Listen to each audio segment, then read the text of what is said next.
El contenido del siguiente programa es responsabilidad de sus realizadores. Aquí comienza Calentando la Palabra en la UPN. El debate y la opinión sobre temas de coyuntura desde los micrófonos de la Pedagógica Radio. Bienvenidos.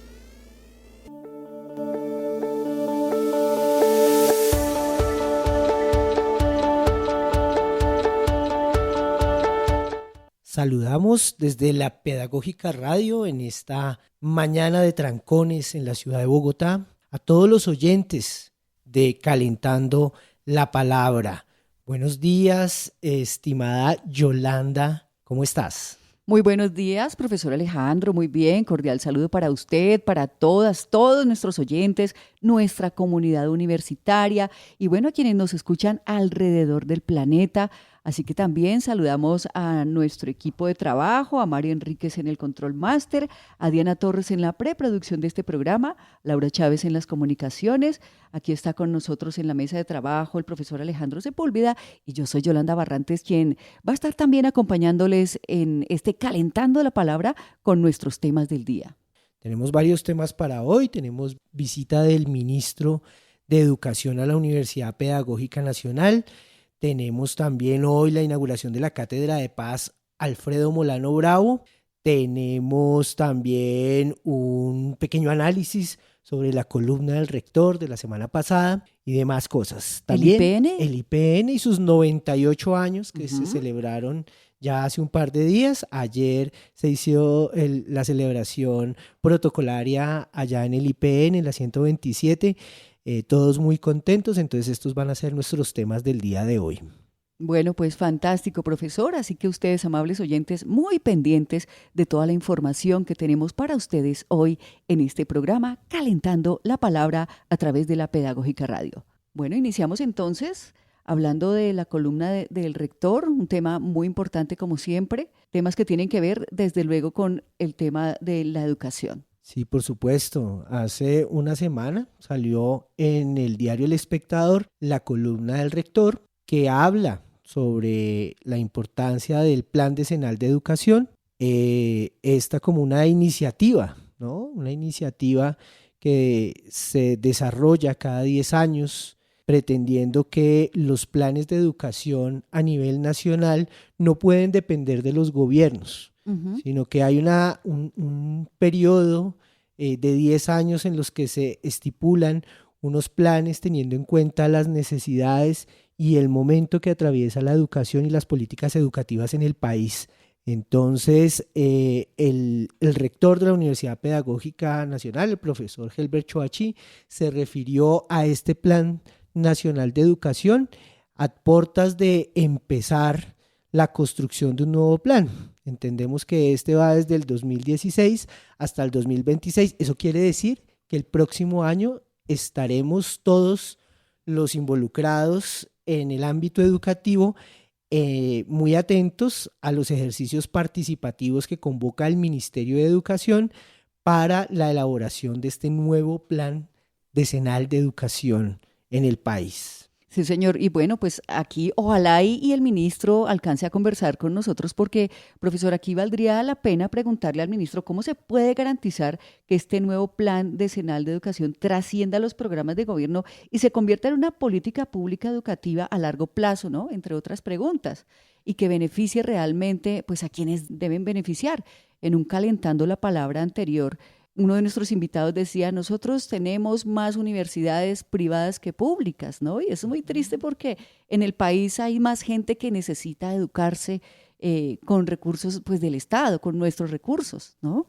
Entonces, pues sí, me parece que sería un tema bien importante y conocer también los desafíos que enfrenta la educación pública en Colombia y cómo se pueden abordar desde este nuevo PDE. Sí, se supone que los planes decenales de educación tienen un objetivo fundamental que tiene que ver con incluir acciones correspondientes a dar cumplimiento a los mandatos constitucionales que están dimensionados en el tema de la prestación de los servicios educativos, Es decir, que no necesariamente las políticas educativas han contemplado esto como la posibilidad de que la educación sea un derecho, sino fíjense cómo en la misma redacción, dependiendo del gobierno de turno, se establece que, por ejemplo, la educación es un servicio que se presta, ¿no?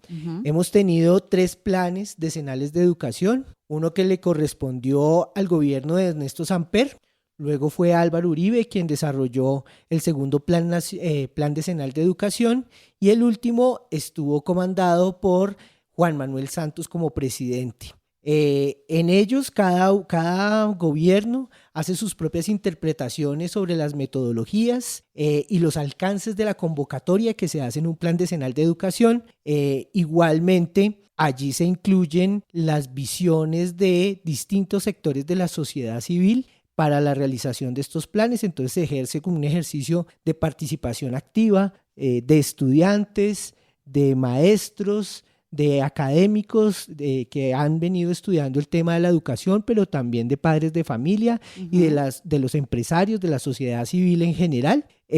Sin embargo, parece que es en el gobierno de Juan Manuel Santos donde se da un realce muy fuerte a este tema de la participación, incluyendo, por ejemplo, a los niños, incluso desde la primera infancia, en la participación frente a la elaboración de ese plan decenal de educación, que fue el último que se hizo en el 2016. Pues claro, profesor, porque pues somos un país democrático, ¿no? Entonces está bien que en el tema educativo pues también haya democracia.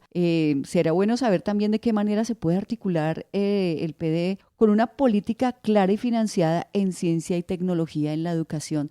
Muy importante teniendo en cuenta pues que estos tiempos están abrazados 100% por la tecnología. Sí, hay un escenario bien particular y es que este plan decenal de educación que se va a elaborar desde el próximo año tiene que asumir justamente esos retos que no se visibilizaban, por ejemplo, en gobiernos anteriores, ¿no?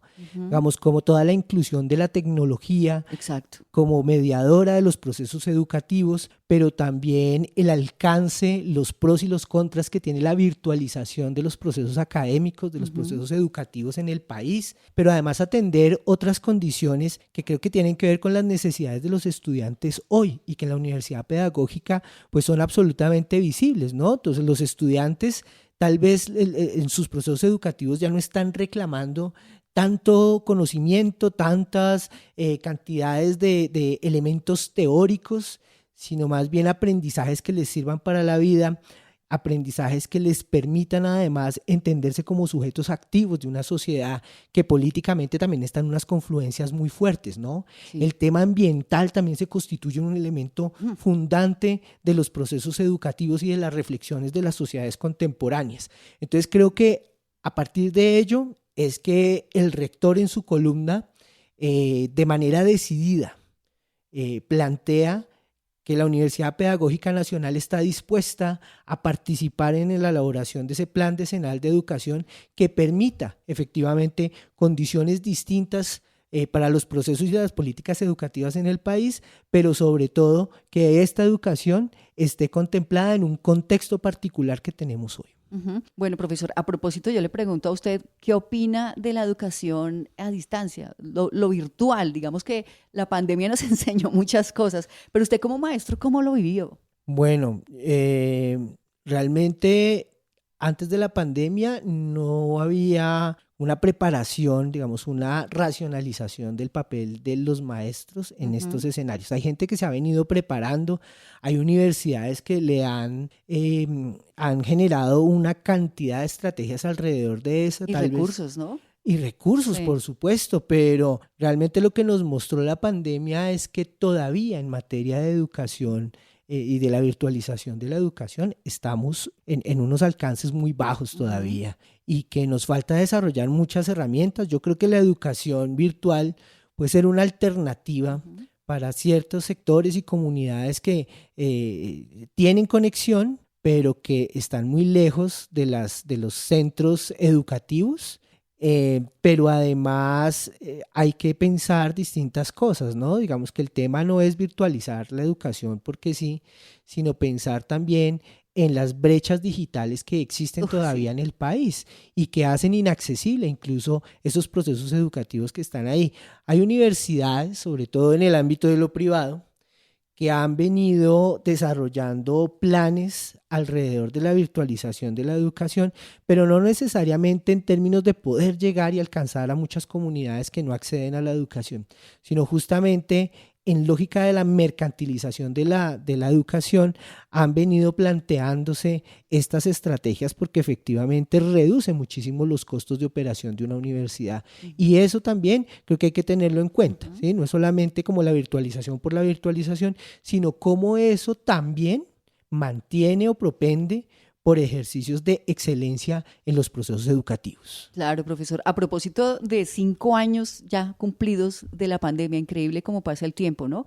Y pues en esos momentos, justamente los maestros vivieron las duras y las maduras para dictar clase porque lo que usted acaba de manifestar, tecnológicamente no estábamos preparados para asumir semejante reto y creo que fue contracorriente que todo el mundo tuvo que empezar a asumir unos roles desconocidos. Por ejemplo, en mi familia hay muchos maestros y les tocó durísimo porque son maestros también mayores de edad, ya se pensionaron, pero en la pandemia vivieron momentos difíciles tratando de abordar ese tema de las plataformas y cómo dictar las clases, cómo direccionarlas, cómo abrir una ventana y otra para que sus estudiantes pudieran recibir las clases. Entonces fue muy difícil para los maestros y para los estudiantes como tal.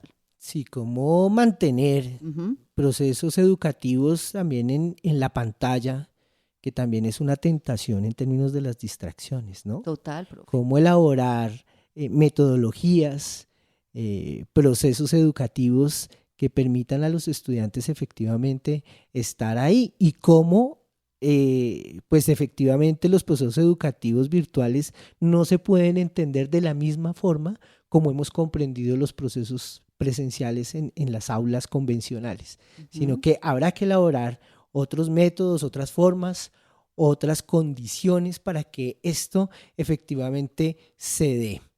Yo particularmente tuve muchos problemas durante la pandemia para hacer clase.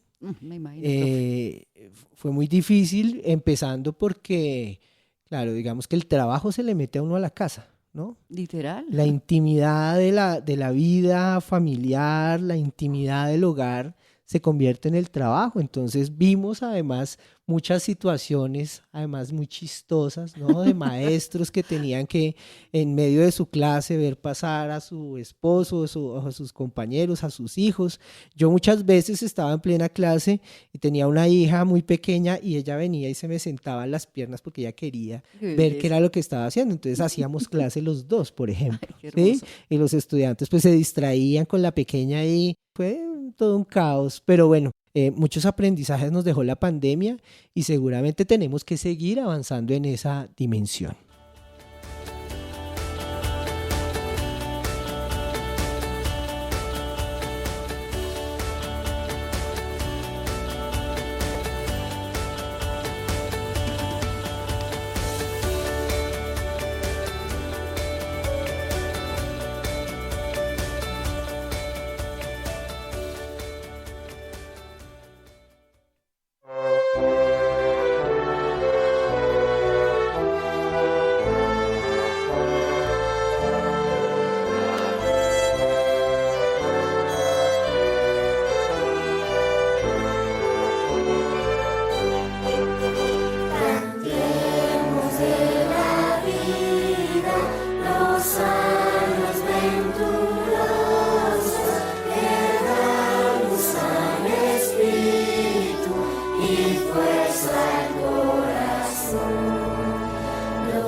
Continuamos nosotros en Calentando la Palabra con nuestro segundo tema del día. Escuchaban ese himno precioso que pertenece a una de las instituciones educativas más queridas en Colombia, aquí en Bogotá, y es el himno del Instituto Pedagógico Nacional, que está cumpliendo 98 años, profesor. 98 años de trayectoria histórica siendo un referente para la pedagogía En el país, el IPN, estamos felices de celebrar 98 años y preparándonos también para ese centenario. Es muy difícil que una institución educativa logre cumplir 100 años y nosotros ya estamos a puertas de hacerlo con nuestro Instituto Pedagógico Nacional, que remonta su historia por allá a los años de 1917, cuando se realiza el primer Congreso Pedagógico Nacional en el país, que los gobiernos conservadores de la hegemonía conservadora en su momento pensaron mucho, ¿no? Estaban amañados un poco en esa idea de una educación tradicional, pensada también desde el ámbito religioso. Le dejaron a los religiosos, los conservadores, los propósitos de la educación. Sin embargo, este Congreso Pedagógico Nacional de 1917 trató de pensar la educación, la diferenciación entre la educación rural y la educación urbana, la separación de los bachilleratos técnicos de los bachilleratos académicos o convencionales que se mantenían en algún momento, y de esa manera se piensa la idea, fíjese, en 1917, la idea de tener un Instituto Pedagógico Nacional. Así es, profesor. Y pues fue justamente en la segunda misión alemana cuando llega Franziska Radke para formar a señoritas en toda la nación, a todas estas chicas que quisieran ser maestras. Fueron acogidas el 9 de marzo de 1927 en el Instituto Pedagógico Nacional con esta misión alemana, con la señora Franziska Radke, quien dio inicio pues al instituto. Sí, fíjese cómo 10 años después del Congreso es que logra materializarse la idea del IPN, porque seguramente estos gobiernos conservadores les costaba mucho materializar también la idea de una educación distinta por fuera de los cánones religiosos. Pero efectivamente hay toda una corriente que también llegó con algunos centros de educación superior, que es esa corriente del liberalismo radical, que también pensaba unas formas distintas, ¿no? Una educación que fuera laica, una educación que asumiera unos principios y unos valores que prepararan a las sociedades latinoamericanas también para un proceso de modernización que era necesario en su momento, y justamente son los gobiernos liberales, ya cerrada esa hegemonía conservadora, sobre todo el gobierno de Alfonso López Pumarejo, el que le da un impulso muy fuerte al IPN en cabeza de esta señora Franziska Radke, que asumió como la primera directora del Instituto Pedagógico Nacional. Bueno, y pues vamos a escuchar a la directora precisamente del Instituto Pedagógico Nacional, a Marcela González, quien nos va a hablar sobre la importancia de esta entidad.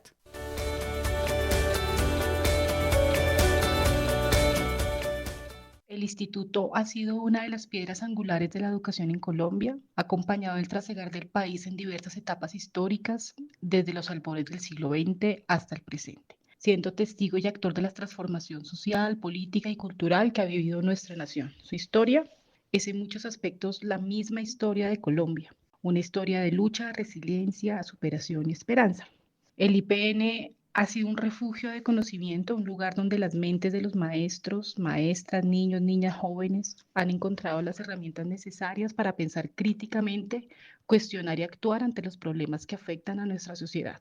Las apuestas formativas han sido el reflejo de la necesidad de formar sujetos políticos capaces de transformar su entorno, hacer frente a las adversidades y trabajar por un país más justo y equitativo. En el transcurso de casi un siglo, así como Colombia ha vivido momentos de gran trascendencia, nosotros también como instituto se han generado apuestas pedagógicas. El instituto ha seguido los avances de la educación en Colombia y en el mundo, aplicando los métodos innovadores actualizados que buscan desarrollar las capacidades cognitivas y socioemocionales de los estudiantes. Siempre lo decimos, a la vanguardia de la pedagogía, fomentando una enseñanza que va más allá de la memorización de datos, promoviendo el pensamiento crítico y el desarrollo de habilidades para resolver problemas de cara del siglo XXI.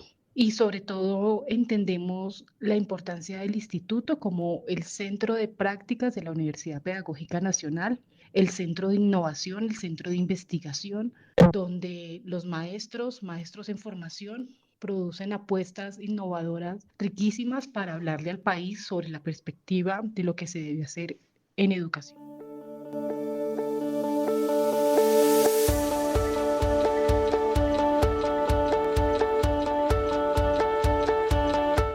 Bueno, la importancia del IPN y un datico, profesor, el actual alcalde de Bogotá estudió en el IPN.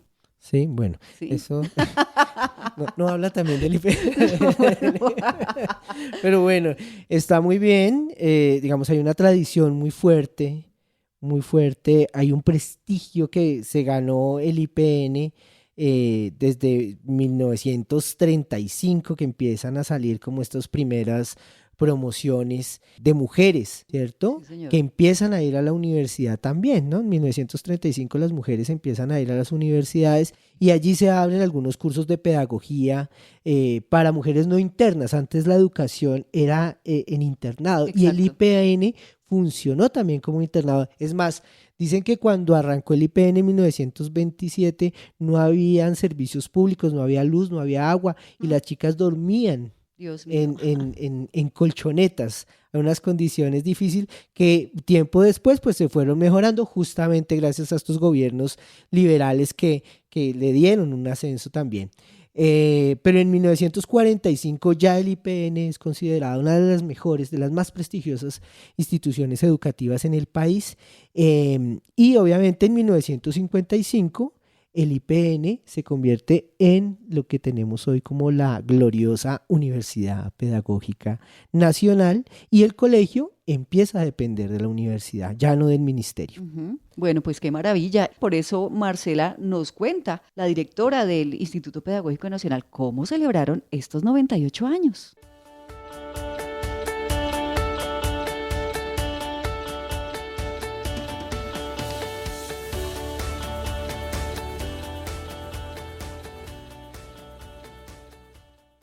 En primer lugar, con un acto cívico donde honramos la memoria y las voces de quienes han sido parte de este proceso educativo. Creemos que es esencial conmemorar la historia del instituto, no solamente celebrando los logros institucionales, sino también reconociendo las lecciones que se encuentran de las historias no contadas en las memorias de los educadores, de los estudiantes y de las familias que han transitado en el instituto. Por eso, a partir del cumpleaños número 98, abrimos lo que consideramos nosotros el camino al centenario y se hace todo el proceso de comités de impulso para celebrar los 100 años. No todas las instituciones alcanzan un centenario de vida y por eso nos sentimos orgullosos de hacer parte del instituto. Y igual que la historia de la educación colombiana, creemos que el IPN sigue siendo una obra en construcción y en ese proceso debemos seguir escuchando todas las voces y todas las memorias para que el futuro de la educación sea realmente una muestra representativa de nuestro diverso y complejo país.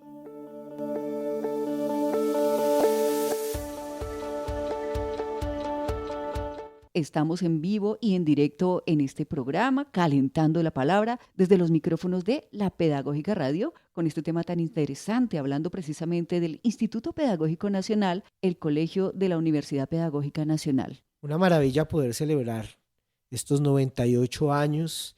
Ahí escuchábamos a Marcela González Terreros, la directora actual del IPN, que también ha venido impulsando toda una propuesta pedagógica muy interesante para estos tiempos del IPN en el espacio del porvenir.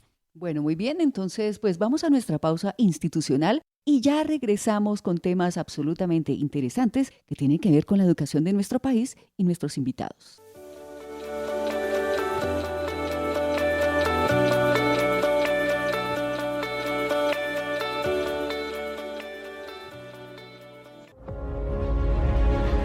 La Universidad Pedagógica Nacional cumple 70 años siendo un referente en la formación de maestros y maestras y en la construcción de políticas y estrategias educativas para el país. En 1917 se realizó el primer Congreso Pedagógico que sugiere la creación del Instituto Pedagógico Nacional para la formación de normalistas mujeres, el cual entra en funcionamiento en 1927 bajo la dirección de la educadora alemana Franziska Rathke. Universidad Pedagógica Nacional. 70 años siendo la educadora de educadores.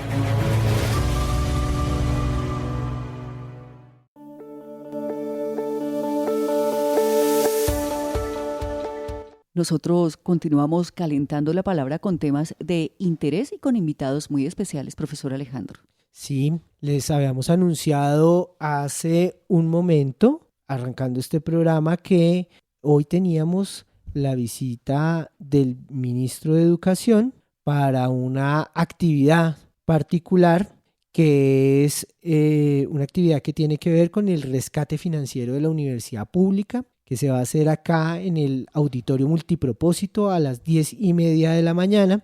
Y en este momento estamos con nuestra subdirectora de Recursos Educativos, Alicia Vargas, que se encuentra en este momento con el viceministro de Educación Superior. Alicia, buenos días. Así es, Alejandro, muy buenos días. Saludo a la mesa y a la audiencia que nos escucha hoy en la Pedagógica Radio. Estamos acá en la 72, en el nuevo edificio administrativo, con el viceministro de Educación Superior, Ricardo Moreno. Viceministro, muy buenos días. Bueno, muy buenos días a toda la comunidad de la Universidad Pedagógica Nacional, a todas las personas que se conecten a través de este medio, darles un saludo y además un mensaje de mucha felicidad por este espacio que nos provee el día de hoy. Viceministro, cuéntenos, ¿cuál es la apuesta del Ministerio para fortalecer hoy a la Universidad Pedagógica? Bueno, desde el inicio de nuestro gobierno se ha establecido como una prioridad el fortalecimiento de la educación pública, de nuestro sistema universitario estatal, del cual existen instituciones del orden nacional estratégicas como la Universidad Pedagógica Nacional, que tiene, además, digamos, de su función misional de formación, extensión e investigación en los diferentes campos, digamos, de las pedagogías y de la educación, un papel también de asesor del Ministerio de Educación. Es una institución que hace parte también del centro de pensamiento constitutivo de nuestros maestros y maestras en el país, con una trayectoria muy importante, y por eso pues tenemos el firme compromiso de lograr que la Universidad Pedagógica Nacional tenga las condiciones necesarias para que desarrolle esas funciones, pero además también contar con la universidad para los proyectos estratégicos que tiene el gobierno nacional, como la creación de la Universidad Nacional del Catatumbo y otros proyectos también para la formación de formadores en el país. En esa vía, durante estos 2 años larguitos de gobierno, hemos hecho un trabajo muy importante por fortalecer las finanzas de la universidad a través de recursos adicionales de funcionamiento, mejorando las condiciones también a través de planes de calidad que le han permitido a la universidad también ampliar su oferta académica. Y algo muy importante, y es que a la llegada de este gobierno tuvimos que ver a través de los medios de comunicación, pero presenciar también como gobierno nacional, que algunos edificios estaban en muy malas condiciones y que particularmente las condiciones administrativas de los espacios de la universidad estaban en una gran crisis, y por eso actuamos muy rápido desde el gobierno nacional para que uno de los primeros proyectos que se financiaran fuese la compra del edificio que hoy se está inaugurando oficialmente, pero que ya se le había hecho la entrega de los recursos a la universidad por más de 13.000 millones de pesos, y que con una inversión complementaria de más de aproximadamente 2.000 millones de pesos se logró adecuar para dignificar parte también de las funciones que tiene nuestra institución. Y eso, por supuesto, que es parte de un plan mucho más amplio para lograr que la universidad cumpla con esa misión que tiene, seguir brindando educación pública como derecho. Viceministro, hoy también la visita del Ministerio es para entablar un diálogo con los estudiantes alrededor del proyecto de ley que está avanzando en el Congreso. ¿Cómo va ese proyecto de ley? ¿De qué trata ese proyecto de ley? ¿Y cómo va a beneficiar la educación superior? Bueno, el propósito que acabamos de describir está establecido en el Plan Nacional de Desarrollo. Es una promesa del gobierno del presidente Gustavo Petro, y que a la llegada del ministro Daniel Rojas se decidió radicar rápidamente un proyecto de ley que permitiera que los recursos que se están destinando a la educación superior, que han venido aumentando de manera histórica, no solamente fuesen una política de este gobierno, sino que se conviertan en una ley de la República. Y eso implica modificar 2 artículos de la Ley 30 de 1992, que es la Ley de Educación Superior, artículo 86-87, que desde 1992 se establecieron la metodología de distribución de los recursos. Año a año, las instituciones han venido recibiendo recursos del presupuesto general de la nación que crecen de manera inercial. Básicamente es con el crecimiento de la economía asociado a la inflación que se le asignan recursos a la universidad pública, a la educación pública. Pero estos recursos son insuficientes. Por eso nosotros en el Plan Nacional de Desarrollo, en nuestro programa de gobierno, destinamos más presupuesto para la educación pública a través de aumentos porcentuales por encima de la inflación, y hoy estamos con este proyecto de ley buscando que esto se convierta pues en esta ley que le permita a las universidades tener un rescate financiero. La crisis que vive la educación pública, el desfinanciamiento estructural es producto de políticas estatales que no le han permitido a las universidades contar con esos recursos que son necesarios para dignificar la labor de los maestros y las maestras, para mejorar las condiciones de bienestar, para ampliar y regionalizarse en diferentes territorios del país, para brindarle oportunidades también a los investigadores y a las investigadoras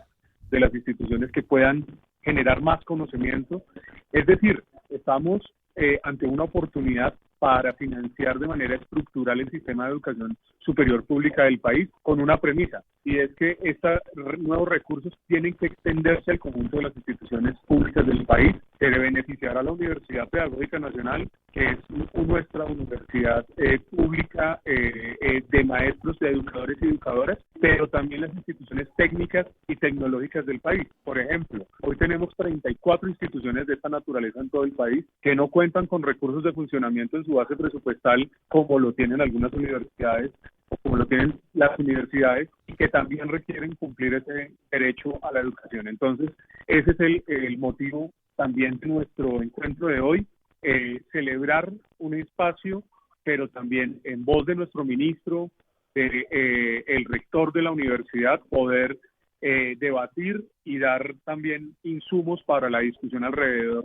de lo que significa el financiamiento de la educación, el derecho a la educación, que para eso se necesita contar con los recursos. Viceministro, algunos sectores dicen que este es un gran esfuerzo que está haciendo el gobierno, pero que no es suficiente.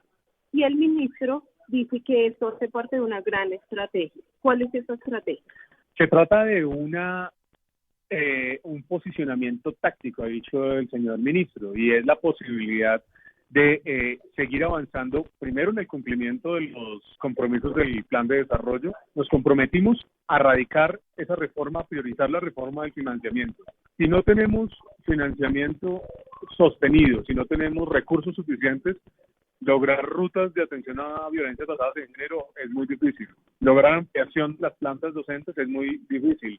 Lograr que tengamos regionalización es muy difícil. Entonces, por eso es importante un proyecto sintético, un proyecto que sea, digamos, de fácil comprensión y discusión seguramente pues esto ya tuvo un primer debate en el Senado y fue aprobado en la Comisión Sexta del Senado, pero también sabemos que existen otras necesidades dentro del sistema, otras políticas y otras reformas.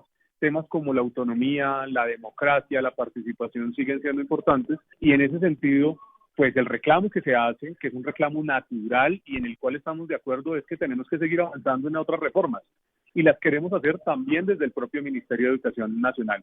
Por eso estamos reformando el sistema de aseguramiento de acreditación, el Acuerdo 02, que venía dictando las disposiciones en materia de acreditación, y lo estamos reformando. Hemos tramitado y acordado en un proceso muy extenso e importante un nuevo decreto de formalización laboral para los docentes. Estamos formulando una política integral también de admisión especial para las instituciones.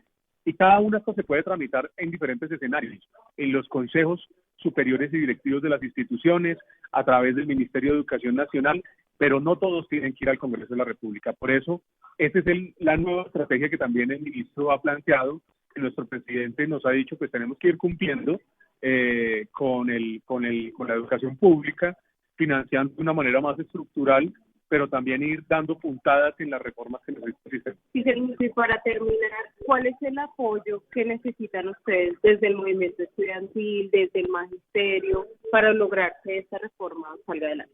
Creo que la pregunta es un poco al revés.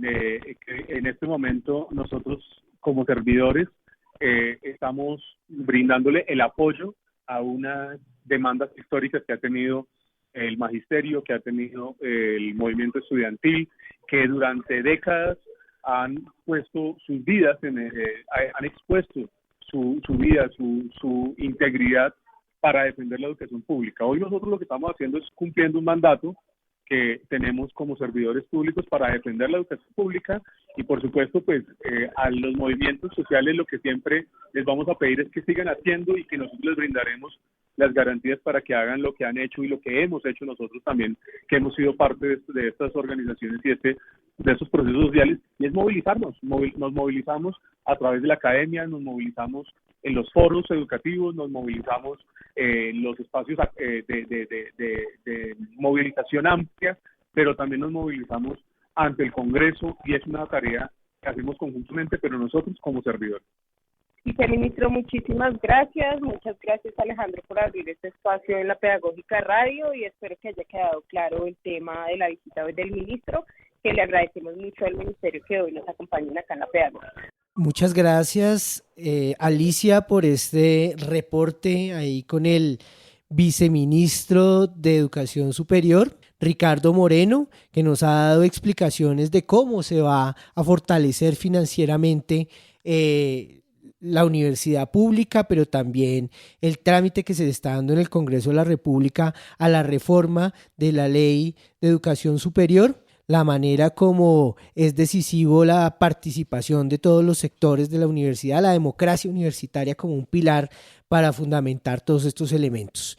Entonces, saludos a Alicia, nuestra subdirectora de Recursos Educativos, y al viceministro Ricardo Moreno por estar acá en los micrófonos de la Pedagógica Radio.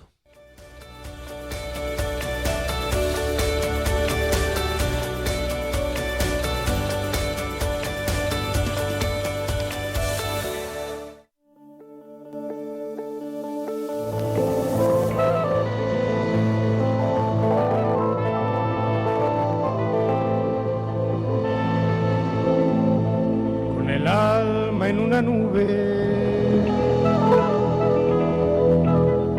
y el cuerpo como un lamento. Viene el problema del pueblo, viene el maestro.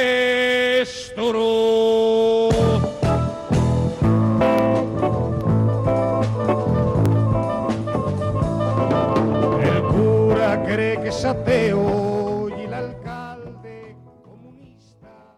Temas interesantes aquí en Calentando la Palabra de la Pedagógica Radio.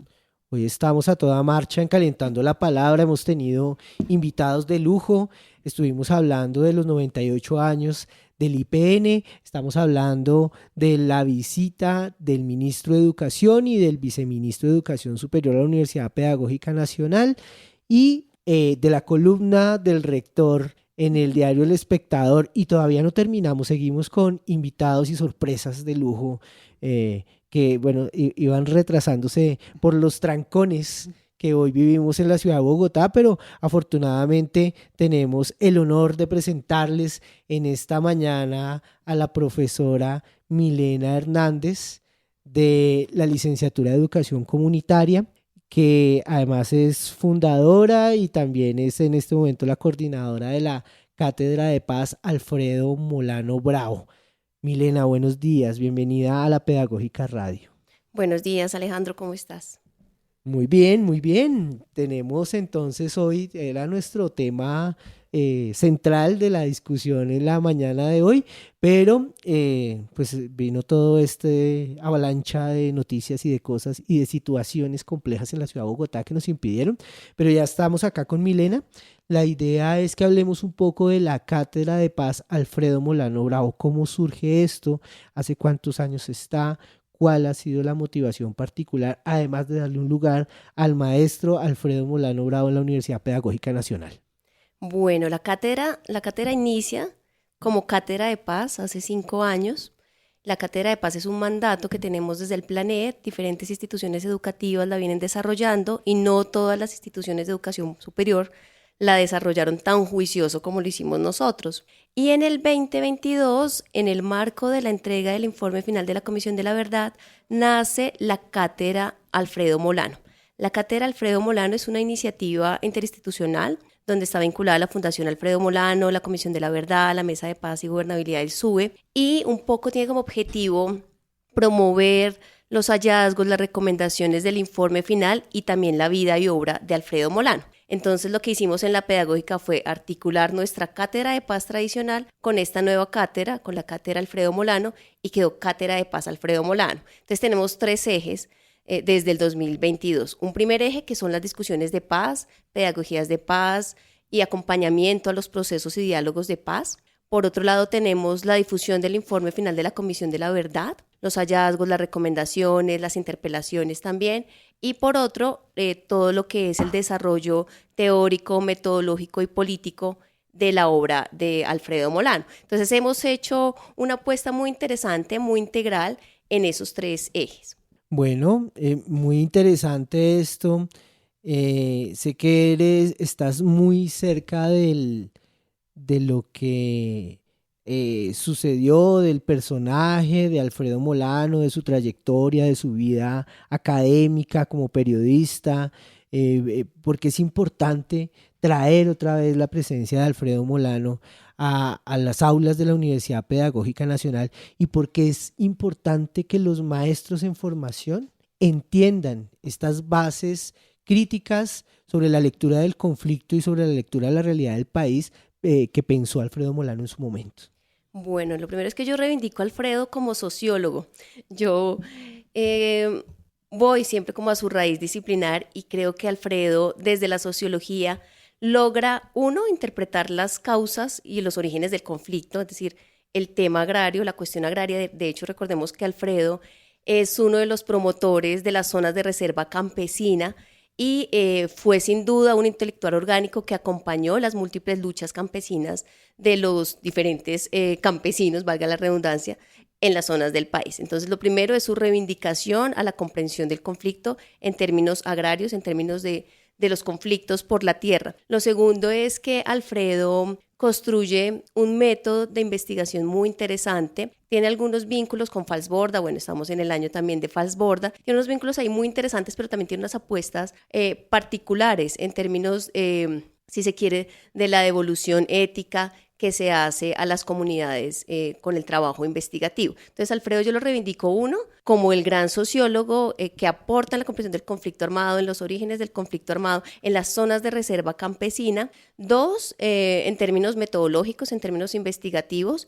Y 3, su gran aporte a la paz, específicamente en las diferentes comisiones que él participó. Él estuvo en el Consejo Nacional de Paz en el 94, hizo parte también de la Comisión de Memoria Histórica y sus Víctimas en el 2014, que entregó informe en el 2015, hizo parte, fue comisionado de la Comisión de la Verdad hasta pues, el momento de su muerte, en octubre 31 del 2019. Entonces, es un intelectual orgánico que comprende desde la sociología y las ciencias sociales en general, porque él era pues claramente un investigador holístico, también tenía una comprensión muy, muy profunda de la historia, de la geografía, pero pues también hace un trabajo, digamos, de un activismo muy interesante, un compromiso social muy interesante con las comunidades, especialmente las comunidades campesinas y las comunidades marginadas. Entonces nos interesa presentar su legado, que en la Universidad Pedagógica se conozca su legado, se conozca su obra, se conozca su método y se le logre reivindicar como el gran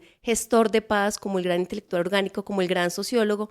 De hecho, yo he defendido en diferentes espacios estos productos que él tenía, sus columnas de opinión en El Espectador, que por casi 30 años tuvimos una columna de opinión cada semana, y esas columnas de opinión son un insumo también para el trabajo pedagógico y para el trabajo investigativo. Sí, creo que uno de los grandes aportes de Alfredo Molano tiene que ver también con materializar esa rigurosidad en términos de sus estudios, en términos de las lecturas de la realidad, en términos de sus encuentros y conversaciones con las comunidades campesinas y demás, y poder traducirlos a un lenguaje sencillo, que no es el lenguaje académico, sino era que domingo a domingo podíamos leer parte de la historia contada por Alfredo Molano de una manera muy sencilla en estas columnas. Era un aporte gigantesco que incluso yo me acuerdo, a mí en el colegio me mandaban a leer las columnas de Molano porque era esa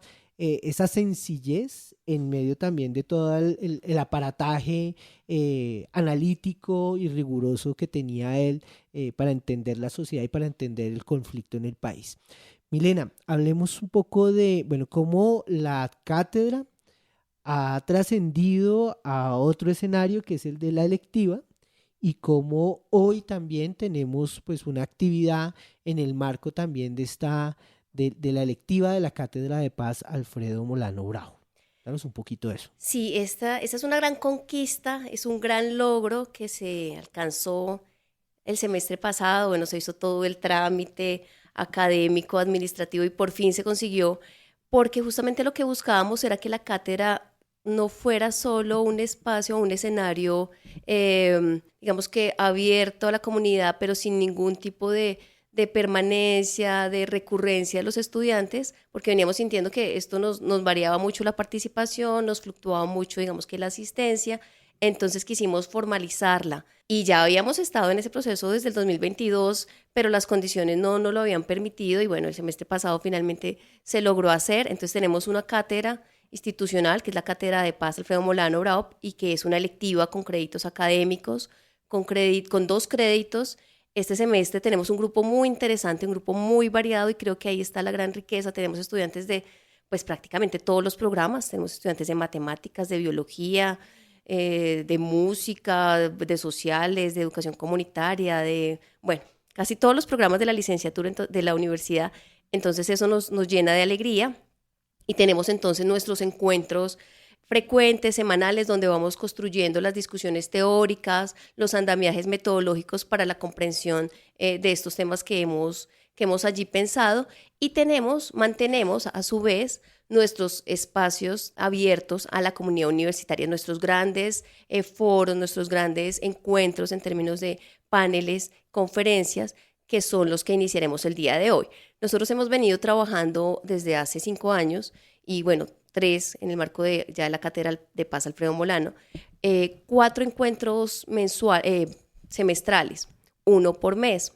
Hoy iniciamos el primer encuentro de este semestre en la universidad, y es un encuentro muy interesante que nos tiene muy orgullosos, porque vamos a trabajar con el Centro Nacional de Memoria Histórica, específicamente, bueno, con la Dirección de Orígenes del Conflicto y la Dirección de Pedagogía, pero en su conjunto es con todo el Centro Nacional de Memoria Histórica. Ellos vienen trabajando desde hace algunos años bajo la dirección de María Valencia, de su directora. Vienen trabajando en desmitificar el 1958 como fecha fundacional del conflicto armado. Y bueno, nosotros que hemos estudiado los diferentes informes de paz, vemos que ahí hay unos temas bien problemáticos. Muchos historiadores han cuestionado que esa sea la fecha de inicio del conflicto.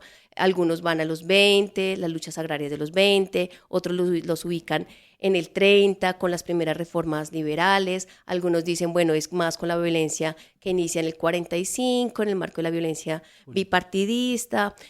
Otros lo sitúan en la muerte de Gaitán. Entonces ahí hay unas discusiones muy interesantes, y bueno, el Centro de Memoria ha hecho un trabajo investigativo muy profundo para romper un poco con esa fecha. De hecho, ellos lo denominan 1958 borrón y cuenta nueva. Acá vamos a plantear una nueva fecha y unas dinámicas particulares de orígenes del conflicto.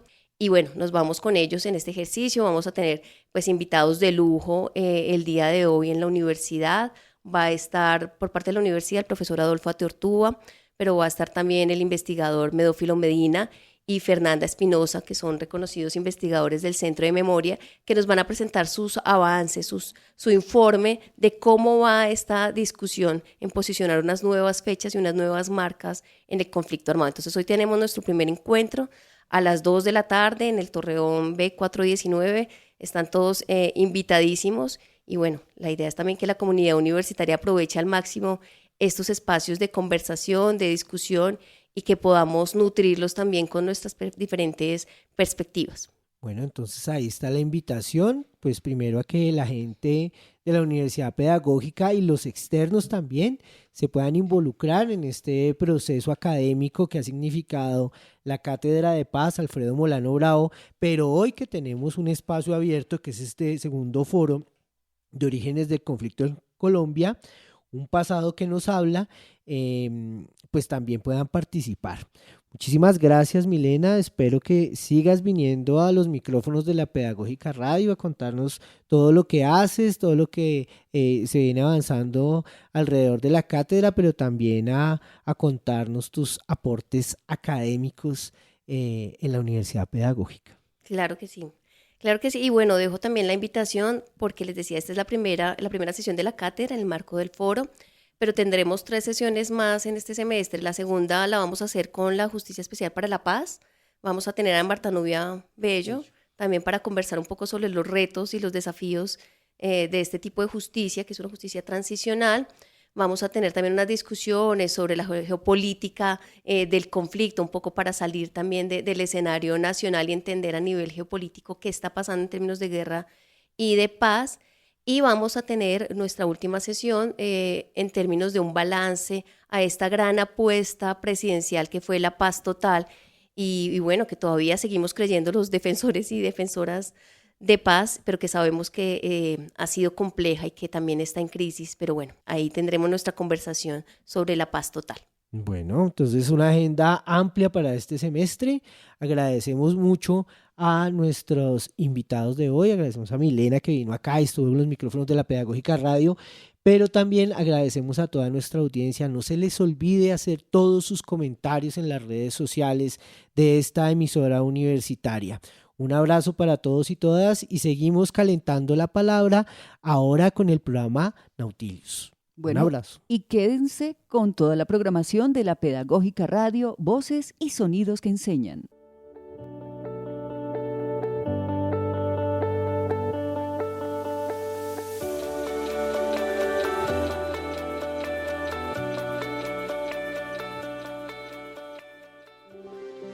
Quédate con las voces y los sonidos que enseñan de la Pedagógica Radio.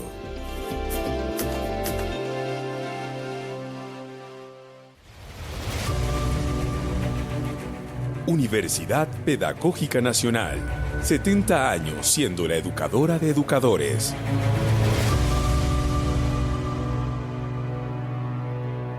La Pedagógica Radio.